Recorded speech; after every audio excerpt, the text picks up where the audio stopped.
Vinesh Phogat Paris Olympic की स्पर्धा से बाहर होने पर मैं एक वक्तव्य देना चाहता हूँ। भारतीय रेसलर विनेश फोगाट। नमस्कार, मैं श्वेता और आप देख रहे हैं न्यूज फॉर्मेशन। विनेश फोगाट के डिस्क्वालीफाई होने से पूरा देश इस वक्त काफी ज्यादा मायूस है। एक तरफ जहां चारों तरफ यही चर्चाएं चल रही हैं कि बस महज एक कदम की दूरी से विनेश फोगाट जो है वो रह गई, डिस्क्वालीफाई हो गई हैं। ओलंपिक गेम में विनेश फोगाट ने सेमीफाइनल राउंड जीतकर फाइनल में अपनी जीत दर्ज कर ली, लेकिन सुबह सुबह ये खबर निकलकर सामने आती है कि 100 ग्राम वेट ज्यादा होने के कारण उन्हें डिस्क्वालीफाई कर दिया जाता है। इसको लेकर अब सदन में भी सवाल उठाए जा रहे हैं, जिस पर खेल मंत्री मनसुख मांडविया क्या कुछ बोल रहे हैं विनेश फोगाट के डिस्क्वालीफाई को लेकर, हम आपको सीधे सीधे उनकी पूरी बातों को सुनवाते हैं। स्पीकर साहब, भारतीय wrestler Vinesh Phogat Paris Olympic की स्पर्धा से बाहर होने पर मैं एक वक्तव्य देना चाहता हूँ। भारतीय रेसलर विनेश फोगाट को तय कैटेगरी में ज़्यादा वजन 100 ग्राम होने की वजह से पेरिस ओलंपिक से बाहर होना पड़ा है। विनेश 50 केजी की कैटेगरी में खेल रही थी। स्पर्धा के लिए विनेश का वजन 50 किलोग्राम होना अनिवार्य था। UWW के नियमों और विनियमों के अनुसार सभी प्रतियोगिताओं के लिए संबंधित श्रेणी के लिए प्रत्येक सुबह वजन माप का आयोजन किया जाता है। अनुच्छेद 11 के अनुसार यदि कोई एथलीट वजन माप प्रथम अथवा द्वितीय में भाग नहीं लेता है अथवा असफल हो जाता है तो उसे प्रतियोगिता से बाहर कर दिया जाता है और बिना किसी रैंक के अंतिम स्थान पर रखा जाता है। 7 अगस्त 2024 को 50 किलोग्राम महिला कुश्ती के लिए वजन का निर्धारण 7:15 और 7:30 पेरिस समय के अनुसार रेपोचेज और फाइनल में भाग लेने वाले पहलवानों के लिए किया गया था। विनेश का वजन 50 किलो 100 ग्राम पाया गया, इसलिए वे स्पर्धा के लिए अयोग्य घोषित की गई। इस मामले को लेकर भारतीय ओलंपिक संघ ने अंतर्राष्ट्रीय कुश्ती संघ से कड़ा विरोध भी दर्ज किया है। नेशनल भारतीय ओलंपिक संघ की अध्यक्षा PT उषा भी अभी पेरिस में है। प्रधानमंत्री जी ने स्वयं उसके साथ बातचीत करके उचित कार्यवाही करने के लिए, उचित एक्शन लेने के लिए भी उसको कहा गया है। विनेश मंगलवार 6 अगस्त को 3 मुकाबले जीतकर 50 केजी रेसलिंग ओलंपिक में फाइनल में पहुंचने वाली पहली भारतीय महिला रेसलर बनी थी।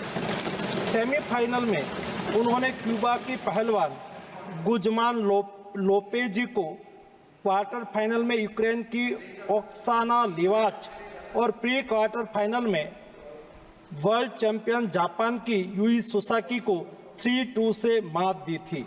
उन्हें बुधवार 7 अगस्त की रात करीब 10 बजे गोल्ड मेडल के अमेरिकी रेसलर सारा एन हिल्डरब्रांड से मुकाबला करना था। जहां तक उनकी तैयारी हेतु सहायता का प्रश्न है, भारत सरकार ने विनेश फोगाट की उनकी आवश्यकता के अनुसार हर संभव सहायता प्रदान की है।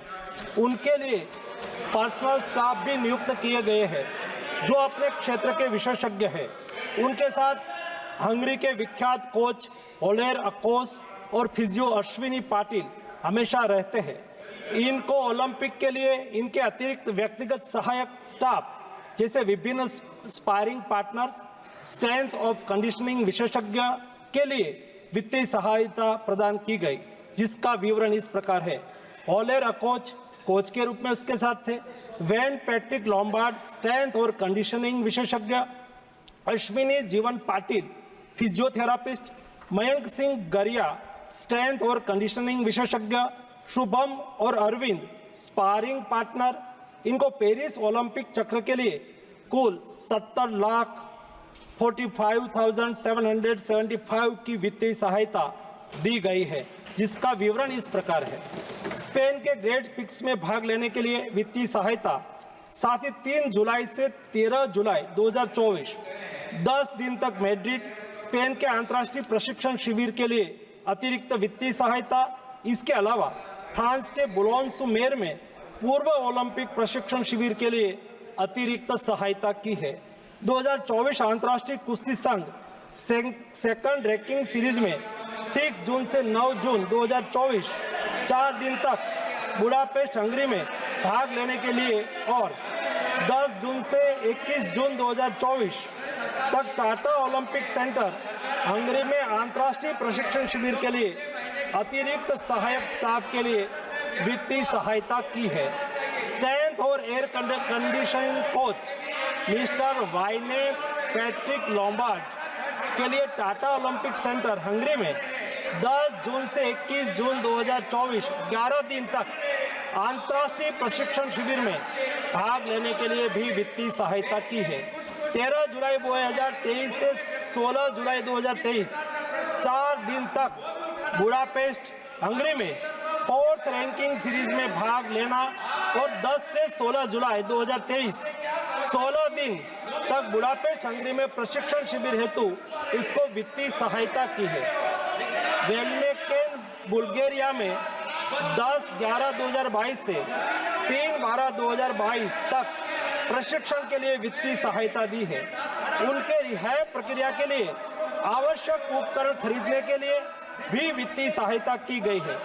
2020 टोक्यो ओलंपिक चक्र में 1,13,98,224 रुपये का आर्थिक सहयोग उसको किया गया था।